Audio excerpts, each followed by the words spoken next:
Daniel sat by his apartment window in Chicago, staring at the skyline that once inspired his ambitions. The city lights reminded him of the nights he stayed awake building his dream business, only to watch it crumble. The failure had cost him more than money. It cost him the trust of his best friend, Mark, and the respect he had for himself. He replayed the moments leading to that downfall over and over, each time hoping he could rewrite history. But the past was unmovable. He declined new opportunities, convinced that he was destined to fail again. One evening, a message from his old mentor appeared on his phone. "Your past is not your prison. It's your teacher." The words echoed in his mind as he sat in silence, questioning whether it was still possible to break free from the weight of his regrets or if he was forever chained to them. Daniel received an email inviting him to a major business networking event in New York. He almost deleted it without opening, but something inside him hesitated. Memories of humiliation and whispered judgments from his last attempt filled his mind. Yet so did the thought of what might change if he went.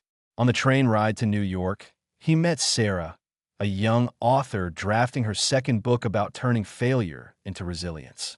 They exchanged stories over coffee, and her openness about her own setback surprised him. She had lost more than once, yet here she was, thriving. "Failure isn't the end," she said. "It's feedback." Daniel listened quietly, wondering if her words applied to him or if his mistakes were too deep to turn around. The event hall in New York was filled with familiar faces, some smiling, some whispering. Daniel felt his old fears rising, but he chose to stay. Throughout the evening, he overheard quiet comments about his past business failure, each one cutting deeper than the last. Then, unexpectedly, an investor approached him, not to mock him, but to ask about what went wrong and what he had learned from it. The conversation shifted his perspective. For the first time, Daniel realized his scars could serve as lessons rather than chains. People weren't only remembering his failure. Some were intrigued by the wisdom he carried because of it. After leaving the event, Daniel stopped at a coffee shop in Brooklyn and froze. There was Mark, the best friend he had wronged during their failed venture. Mark's expression hardened the moment their eyes met. They exchanged a few strained words before Daniel finally spoke, voice heavy with sincerity. "I don't expect things to go back to what they were, but I am sorry for everything." Mark stayed silent for a moment, then nodded slightly. It wasn't forgiveness, not yet, but it was an opening. For the first time in years, Daniel felt the heavy stone of unspoken guilt begin to lift from his chest, even if just a little. Returning to Chicago, Daniel felt a strange sense of purpose. He began to write, just for himself at first, pouring out his lessons, failures, and the raw truth behind them. He started a blog and hesitated before publishing the first post, but to his surprise, readers began to respond. Strangers wrote to him, thanking him for being honest about his pain. His story became a guide for others who feared failure.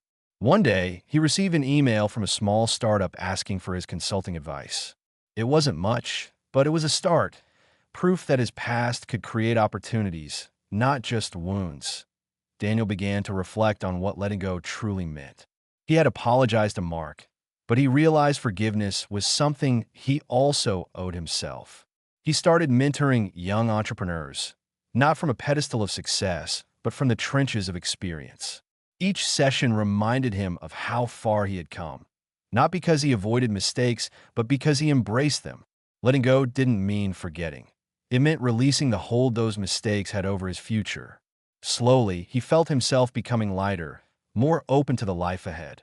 Months later, Daniel organized his first workshop in California titled Fail Forward. The event attracted dozens of aspiring business owners curious to hear from someone who had turned setbacks into stepping stones. Mark showed up unexpectedly and shared his own journey of loss and rebuilding. Their eyes met across the room, and for the first time in years, there was no anger between them.